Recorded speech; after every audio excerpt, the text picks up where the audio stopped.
So what if I told you that spending, I don't know, maybe just 5 minutes writing badly on a scrap of paper could literally boost your immune system? Yeah, it sounds completely made up, but the data is actually wild. Right. I mean, we're talking about something that acts as a literal flush for your brain's RAM, something that solves that awful attention fatigue you feel every single afternoon. And it does it without any new supplements or, complex routines. Exactly. Because today we are completely dismantling that whole middle school Dear Diary stereotype. We are not looking at journaling as this tedious chore of documenting what already happened. Right, you're not trying to be a historian of your own incredibly mundane Tuesday. Yeah, we're not trying to preserve our memories like insects trapped in amber. Instead, we're looking at it as a high-powered, entirely private thinking laboratory. Which is a complete paradigm shift, really. We're moving from archiving to engineering. I love that framing. Yeah, the old model of journaling asks you to be this archivist of your own life. But the model we are examining today, it asks you to be an architect of your own cognition. And for this deep dive, just to set the stage for you listening, we are pulling from a massive, incredibly comprehensive stack of sources. It's an enormous amount of data. It really is. We've synthesized insights from all the top AI models in the world right now. So we're talking Claude, Gemini, Perplexity, Copilot, Grok, DeepSeek, ChatGPT, and Kimi.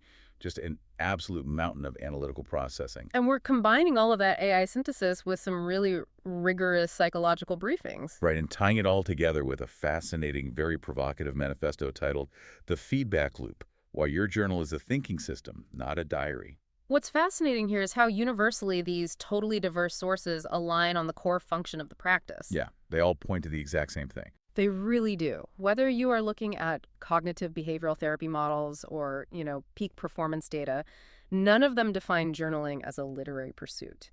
They define it as a high-fidelity feedback loop for the mind. A feedback loop for the mind. That's the crucial setup for you listening right now. Absolutely. The goal today isn't to learn how to write beautifully. Right. No one cares about your prose. Exactly. It's not about crafting perfect sentences for some future biographer who, let's be honest, doesn't exist. It's about learning how to take the raw, chaotic, usually very messy experience of your daily life and convert it into a clear, actionable signal. And I really want to underline why you should care about this, especially if you're, say, sitting in your car or at your desk right now thinking, I do not have time for another self-help habit. Right. The fatigue is real. It is. But if you ever feel that midday mental fog or that lingering attention residue when you're trying to switch from one task to another. Or if you just find yourself stuck in those repetitive negative loops in your head. Yes, exactly. The sources we're looking at show that this specific practice can act as a literal cognitive reset button. Yeah. You don't need hours. You literally just need a few minutes and the right framework to completely change your mental trajectory for the day. It is an active intervention you can perform on your own thought processes. But to get to that level of utility, we really have to deconstruct our preconceptions. We have a lot of unlearning to do. So much. The cultural baggage around keeping a diary is just incredibly heavy. It really is. Okay, let's unpack this, because to understand how to journal, we first have to unlearn what we think it actually is. Right. We have to move away from seeing the journal as this cemetery for dead days. Oh man, that phrase from the manifesto really stuck with me. A cemetery for dead days. It's bleak, but it's how most people use it. It is. We have to transform it from that cemetery into an active engine. And the sources draw a really sharp line between recording and thinking. I like to think of it with an analogy. It's like treating the brain like a static hard drive versus a dynamic processor. That's a great way to look at it. Yeah, because when you're just recording, you're acting like a hard drive. You're just storing data. I went to the store, it rained, I had a sandwich, my boss was annoying. Which fundamentally offers zero return on investment. None. It's just a linear, completely unexamined record of events. I mean, a hard drive doesn't learn from the data you put on it, right? It just holds it. It just sits there. Exactly. The shift happens when you engage your dynamic processor, when you engage in metacognition. Which is just a fancy word for thinking about your thinking. Precisely. Yeah. The goal isn't to document the sandwich or the rain. The goal is to answer much deeper questions like, what actually confused me today? Or what am I aggressively avoiding right now? You're using the page to clarify. not just to document. Right. It's a private space where you interrogate your own reactions and your assumptions. Wait, let me push back on that for a second. Yeah. Because if I'm having a really bad day, I'm super stressed, things are going wrong, and I sit down and start writing about what's confusing me or what I'm struggling with, won't I just spiral into self-pity? That is a very common fear. I mean, if I'm staring at a blank page when I'm angry, my instinct is absolutely not to be a detached analyst. My instinct is to vent. Isn't there a huge risk of just marinating in the negative and making myself feel worse? Yes, there is a risk, and it is the fundamental trap of rumination. The sources address this beautifully because, honestly, it's the #1 reason people abandon the practice altogether. Because they just feel worse after doing it. Exactly. And it all comes down to breaking what the sources call the why trap. The why trap. Yeah. Yeah. When we are stressed or upset, our default setting is always to ask why. Why is this happening to me? Why did my boss say that? Why can't I ever get this right? Oh, the endless why. It feels so productive in the moment, like you're searching for a root cause, some grand unified theory of why your Tuesday is terrible, but it usually just leaves you feeling completely exhausted. It feels productive, but neurologically, it is often a total dead end. Really, a dead end. Yeah, because when you ask, why did this happen to me?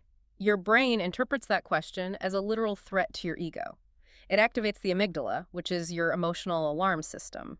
So you go straight into defense mode. Right. And that leads directly to circular narratives and self-pity, because the brain is desperately trying to justify the negative emotion rather than actually solve the problem. You just get stuck in passive victimhood.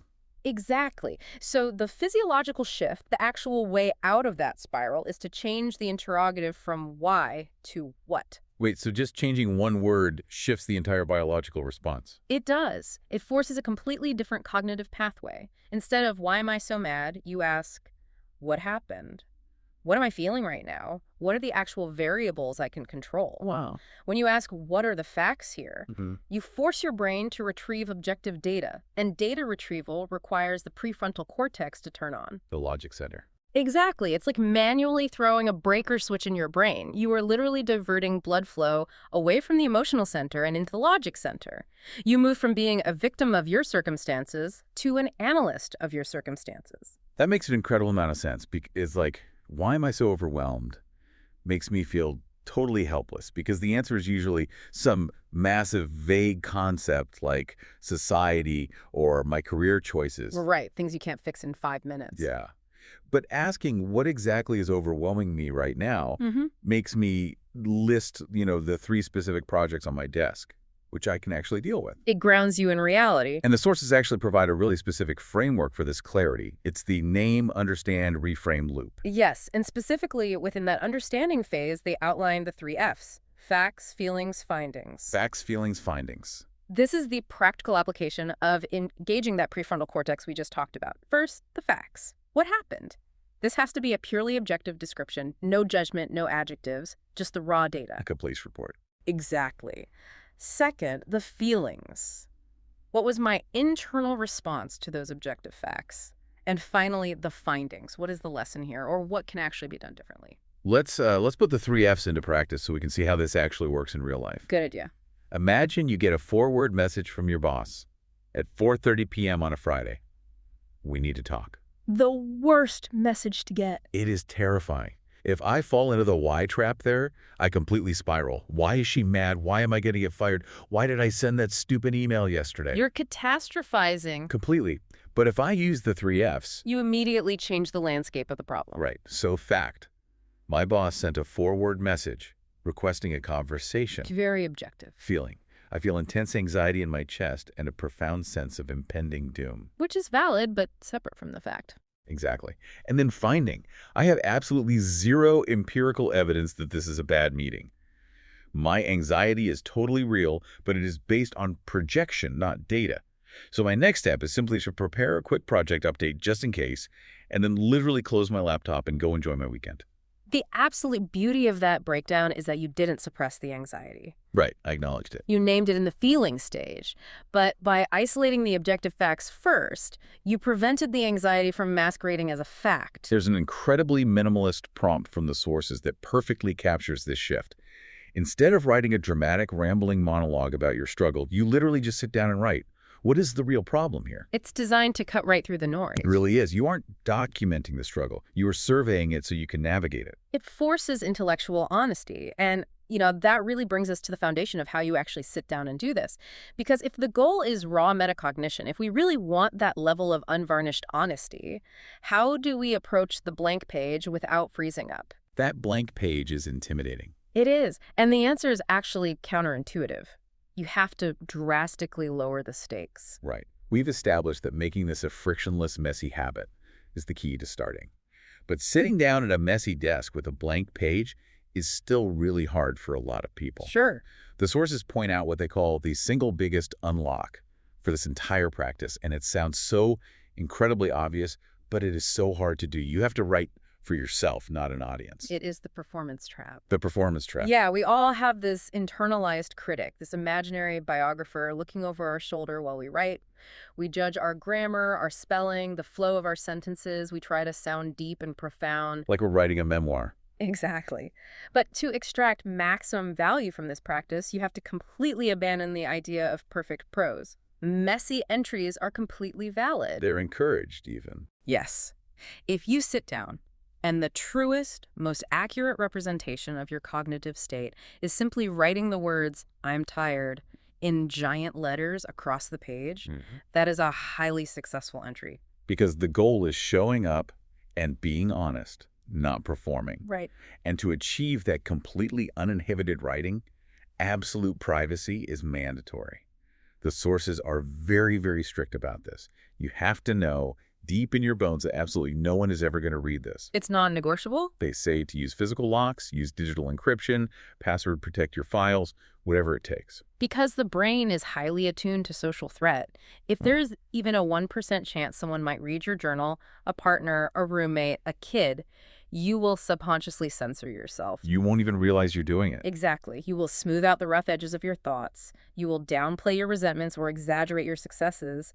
And the moment you start spinning PR for yourself in your own private journal, the feedback loop is completely broken. You're just writing fiction at that point.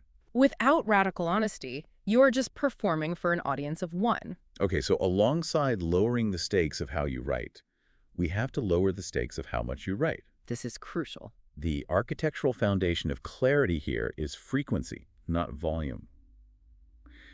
This was honestly mind-blowing to me. The idea that just 5 to 10 minutes a day, or even literally just 3 sentences, is significantly more transformative than sitting down once a month for a 3-hour marathon session. Consistency over intensity every single time.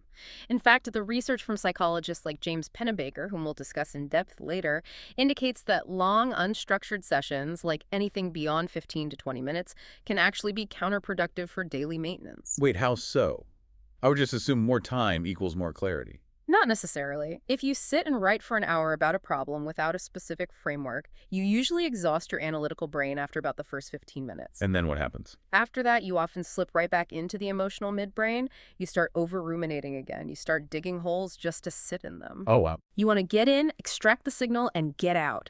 5 minutes of daily signal is infinitely more valuable than an occasional marathon of noise. Okay, so if I'm convinced and I'm ready to write my 3 messy, completely private sentences, the next practical question you're probably asking yourself right now is, should I be using a fancy leather notebook, or is my phone's notes app fine? Analog versus digital. It's the eternal debate. It really is.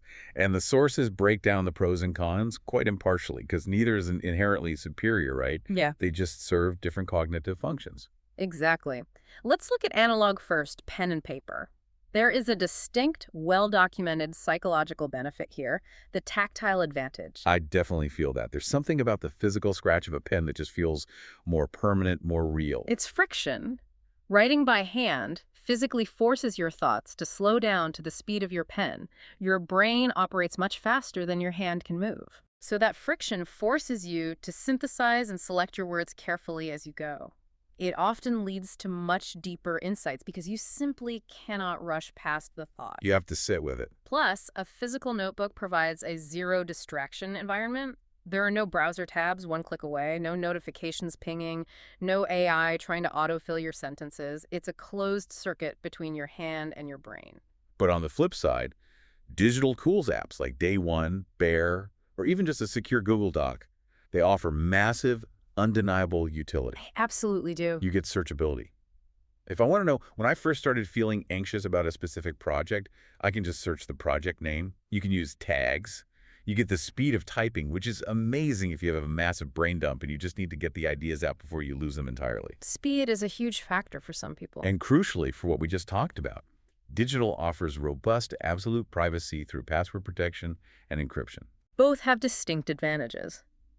The analog environment slows you down for deep reflection and limits distraction, while the digital environment optimizes for retrieval, pattern recognition, and security. I'm trying to map that onto like a normal Tuesday. If I'm trying to figure out why I'm frustrated with my career trajectory, that feels like an analog task. I really need to sit with it. Yes, exactly. But if I'm just quickly logging my thoughts between meetings, pulling out a phone app makes way more sense. So the conclusion really is that the medium matters far less than the habit. Just pick one and start. You should choose whatever has the absolute least amount of friction for you on any given day. If a beautiful leather journal feels intimidating because you don't want to ruin the pristine pages, just use a cheap legal pad. Or a napkin. Yeah. If staring at a screen feels like more work after a day of staring at screens, go analog. Just start the engine. Because once you have that foundation, keep it short, make it messy, ensure it's private, and pick your medium, you can start deploying specific frameworks depending on what you actually need to accomplish that day. Right. Because life isn't a monolith. Some days you need to be a ruthlessly efficient productivity machine, and other days you're dealing with really heavy emotional baggage. You wouldn't use a hammer to fix a microchip. Exactly. And you shouldn't use the same journaling prompt for grief that you use for task management. Let's look at the tactical tool belt. Let's start with frameworks for productivity and focus. Here's where it gets really interesting because we're looking at how to optimize your daily workflow. The first one is the bookend method. The bookend method is brilliant in its simplicity and its respect for our shifting cognitive states throughout the day. How does it work? It's based on separating the planning brain from the reflective brain. You divide the practice into two distinct, very brief phases, morning and evening. The bookends. Right. In the morning, you are creating the blueprint, your mind is relatively clear, and you are setting the intention for the day. And the core question here is about singular focus. If I only did one thing today to feel successful, what would it be? I love that. That one thing idea cuts through the noise so effectively. Because it's so easy to look at a 50-item to-do list and feel productive just because you're busy, even if you're only doing the easy, totally unimportant tasks. Being busy isn't being productive. No. The blueprint anchors your day before the chaos of other people's priorities starts dictating your schedule. You establish the anchor, you define victory for the day, then in the evening, you perform the audit. The evening audit. This is where you practice objective detachment. You look back at the day, not to judge yourself, not to beat yourself up for the 49 things you didn't do, but to analyze the data of your own behavior. Like looking at game tape. Exactly. What went well? Where did I lose my focus? What specific friction caused me to abandon my one thing? What will I do differently tomorrow? You're stepping outside of yourself and treating your day like a science experiment. But what about the messy middle of the day? The hardest part. Say it's 2:00 p.m. I just finished a grueling, high-stakes 90-minute Zoom call, and I have to immediately pivot to writing a complex proposal for a completely different client. This is where the sources introduce interstitial journaling. Yes. I love this concept. I like to think of it like a sorbet palate cleanser between the courses of a really heavy, rich meal. That's a perfect analogy for the mechanism at work. Most productivity tools track what you output, your deliverables, your word count, your checked boxes, but they completely ignore your internal cognitive state. They don't care how you feel doing it. Right. Interstitial journaling bridges that gap. It happens between tasks. The mechanics are very straightforward. When you finish task A, you don't immediately open the document for task B. You pause. You open your journal, you note the exact time, you write a few sentences about what you just finished, any lingering thoughts or open loops from that task, and then you explicitly write what you are about to start. Okay. I understand the theory, writing down your thoughts between tasks to clear your head. But I have to be honest, as someone who represents the skeptical listener here, Please do. if I'm rushing from a brutal Zoom call straight into a massive deadline, the literal last thing I want to do is open a notebook and write about the Zoom call. Doesn't this just add more administrative work to an already overwhelming day? It feels like an interruption, but it is actually an investment in focus. And to understand why it's necessary, we have to look at the psychological concept of attention residue. Detention residue. When you move from task A to task B, your brain doesn't instantly sever its connection to task A. If that Zoom call was frustrating, or if you left with unresolved questions, a significant portion of your cognitive processing power is still running that program in the background. The mental bleed. Exactly. That residue compromises your focus on the new proposal. You are trying to do deep work with only 60% of your mental RAM available because the other 40% is still arguing with someone on that Zoom call. Oh man, I feel that constantly. We all do. By articulating the conclusion of task A by physically writing down, call is over, we still need to decide on the budget, but I will email them tomorrow. You are closing the loop. You're putting it in a box. Yes. You are telling your brain it is safe to stop processing this. And by deliberately defining the start of task B, you force a cognitive reset. You sweep the residue away, ensuring that every work sprint begins with a completely clean slate. It's manually flushing the RAM. When you put it that way, spending 60 seconds to write 3 sentences literally saves you 30 minutes of distracted staring at a blinking cursor. It pays for itself immediately. And then, for those who want the absolute lowest effort way to track tasks and projects throughout the day, the sources briefly mentioned the bullet or logbook method. Yes, rapid logging. This is just short bullet point symbols, just a quick syntax to track your progress on career goals or personal projects without needing any deep emotional reflection. It's highly efficient for objective monitoring. It strips away all the narrative and leaves you with raw data. But, as we discussed, life isn't just about clearing out work tasks and optimizing our corporate workflows. No, definitely not. We aren't robots. Sometimes we need the journal to process really heavy, devastating emotions. Or we need it to spark creativity when we're feeling completely blocked and uninspired. And the sources offer completely different tools for these scenarios. This is what we can call the emotional engine of journaling. Let's talk about healing and resilience. The heaviest hitter here, the one with the most rigorous scientific backing, is expressive writing. Expressive writing is arguably the most validated form of journaling in the psychological literature.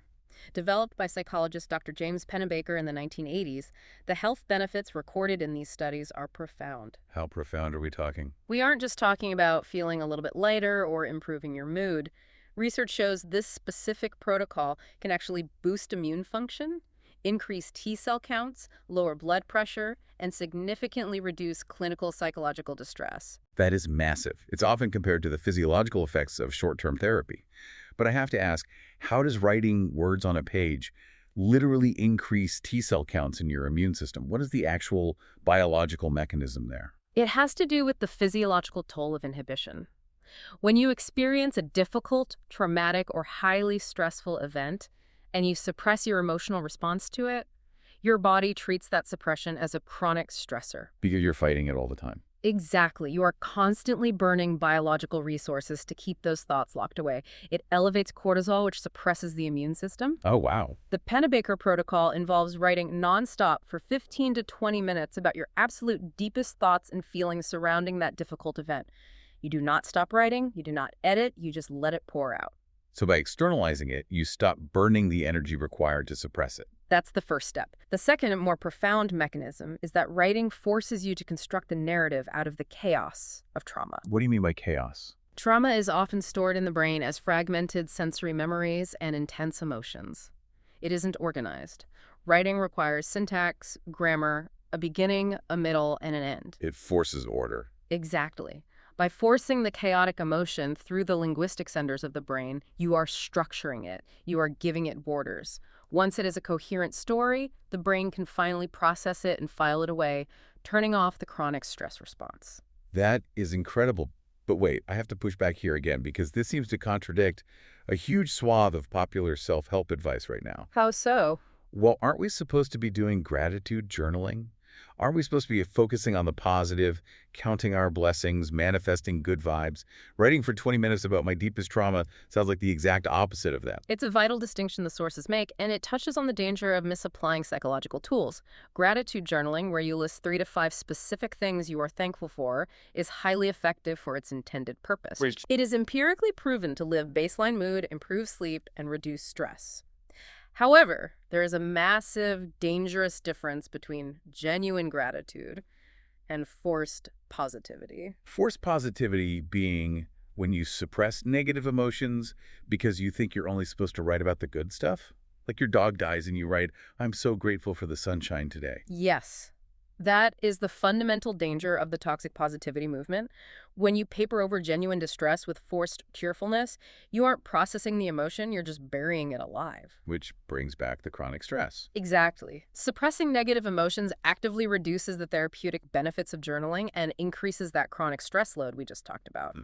If you are experiencing distress, you must process the distress, not ignore it with a platitude. That is such an important clarification. Furthermore, the sources add a crucial tip regarding this kind of heavy emotional work. Daily journaling is not always better. Wait, really? We just spent the entire first half of this deep dive talking about consistency and the 5-minute daily rule. Yes, for metacognition and cognitive resets, daily is best. But for deep emotional processing, like the Pennebaker method, journaling intermittently is often much healthier. Why is that? The studies usually ask participants to write for just 4 consecutive days. If you dive into your deepest traumas every single day for months, you risk navel-gazing. You risk getting trapped in the analysis, continuously reopening a wound instead of letting it scar over. So you don't want to live in the trauma. Right. Writing every few days, or only when you truly feel the physiological need to unpack something heavy, allows you to process without getting bogged down in repetitive emotional loops. Okay, so process the heavy stuff honestly. Don't force fake positivity, but don't live in the trauma every single day. That makes perfect sense. Now, there's another tool in the emotional engine that seems totally counterintuitive at first glance. The resilience audit. Yes. It moves us from dealing with the past to dealing with the future. It's the Stoic practice of premeditatio malorum, or what the sources call the resilience audit. This is where you deliberately visualize the worst-case scenario once or twice a week. If we connect this to the bigger picture, it sounds incredibly pessimistic. Why would you purposefully imagine things going wrong? It sounds like a recipe for anxiety. It does, but it is actually profoundly empowering. You ask yourself on the page, what is the absolute worst case scenario for this upcoming project or this upcoming difficult conversation, and how would I respond with composure? You aren't predicting failure, you are pre-processing resilience. I want to make this concrete for the listener. Let's say I'm giving a massive presentation to the board tomorrow. My anxiety is spiking. If I do a resilience audit, I sit down and write. What if the projector breaks? What if I forget my opening line? What if the CFO hates the budget proposal? Am I just listing my fears? No, listing the fears is only the first half. The critical step is writing out your composed response. If the projector breaks, I have printed handouts ready in my bag, and I will seamlessly transition to a conversational pitch. Oh, I see. If the CFO challenges the budget, I will pause, acknowledge her concern, and refer to page 4 of the appendix. You're rehearsing, like a fire drill for your brain. Exactly. When you document a composed, rational response to a hypothetical crisis, you are lowering your cognitive load for the future. Anxiety thrives on the unknown. It loves the unknown. By making the unknown explicit, you rob it of its power. If things actually do go sideways during the presentation, you don't panic because your brain isn't encountering the problem for the very first time. You've already rehearsed your reaction. You've already solved the problem on paper. That is such a powerful way to manage anxiety. Anxiety is just fear of the unknown. So mapping the unknown completely diffuses the fear. Precisely. And moving along the spectrum of emotional states from trauma to anxiety to creative block, there's a technique for completely clearing the mind when you just feel cluttered. It's the wildcard technique from Julia Cameron's book, The Artist's Way, morning pages. Morning pages are fascinating because they are essentially a creative brain dump. They operate on a completely different set of rules than the highly structured Stoic audit or the brief interstitial entries. What are the rules? The rule is simple but demanding. 3 full pages of long-form stream of consciousness writing done absolutely first thing in the morning. Like before you check your phone, before you read the news, before you even fully wake up, you just sit and dump everything out. But why 3 pages? Why not 1? Why not 5? What actually happens in the brain on page 2? 3 pages is a very deliberate threshold. The first page is usually just the surface-level noise. I'm tired, I need coffee, I forgot to buy milk. The mundane details. Just clearing the static. Right. If you stop there, you haven't really done the work. By the middle of the second page, you run out of easy, superficial things to say. That is where the friction happens, and that is where the subconscious starts to bleed onto the page. That's where the good stuff is. You start writing about the weird dream you had, or a sudden realization about a relationship, or a completely unprompted idea for a new project. The purpose is to clear out all the mental clutter, the anxieties, the random weird thoughts that would otherwise subtly bog down your focus for the rest of the day. You empty the vessel so you can fill it with intentional work. It's high effort, but for creativity and mental flow, it is incredibly effective. Okay, let's take a breath, because we've covered a tremendous amount of ground. We really have. We've covered how to write. Messy, frictionless, and absolutely private. We've covered what to write, moving from the why trap to the facts, feelings, findings.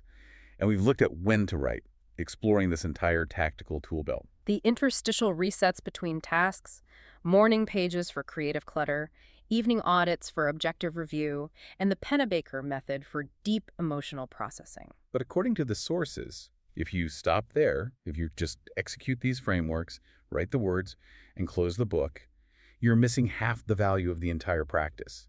You're creating what they call an open-loop failure. The writing itself provides immediate, acute relief. Yes, flushing your mental RAM feels good in the moment. Structuring your trauma lowers your immediate stress.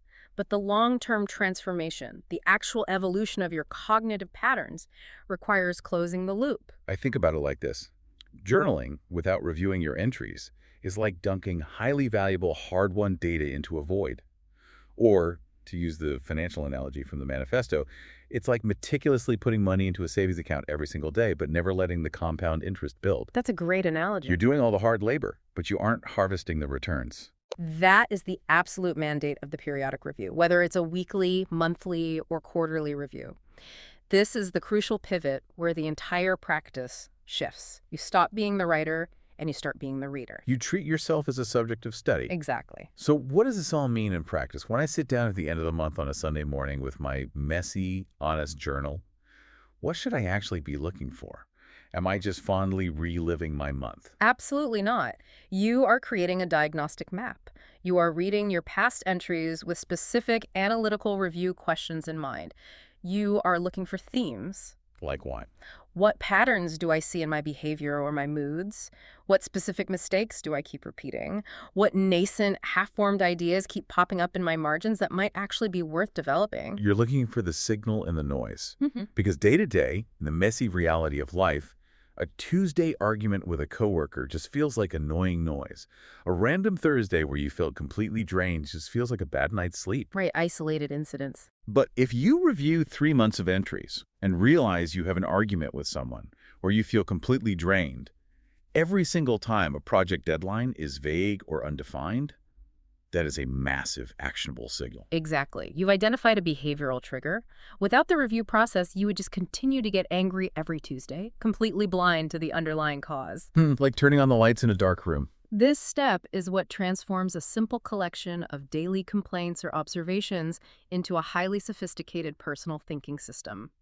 It becomes a cartographical map of your personal growth over time. You can literally track your psychological evolution. That's amazing. You can see your past selves wrestling with problems that you now consider completely trivial. That brings a level of self-awareness that most people pay thousands of dollars in executive coaching to achieve. Truly. And to ensure that this evolution actually happens in the real world, the sources add one final, non-negotiable rule for your entries, particularly when you are reviewing them: action-oriented closures. Because insight without action is just intellectual entertainment. Oh, wow. Say that again? Insight without action is just intellectual entertainment. It feels incredibly good to have an epiphany while reading your journal. It feels profound. But if that epiphany doesn't dictate a change in your physical behavior, it is entirely useless. It's just trivia about yourself. Exactly. Therefore, you should always end your reflective entries or your review sessions with a next step. Right. It's not enough to write, wow, I realized through reviewing my entries that I avoid my most important work whenever I'm confused about the first step.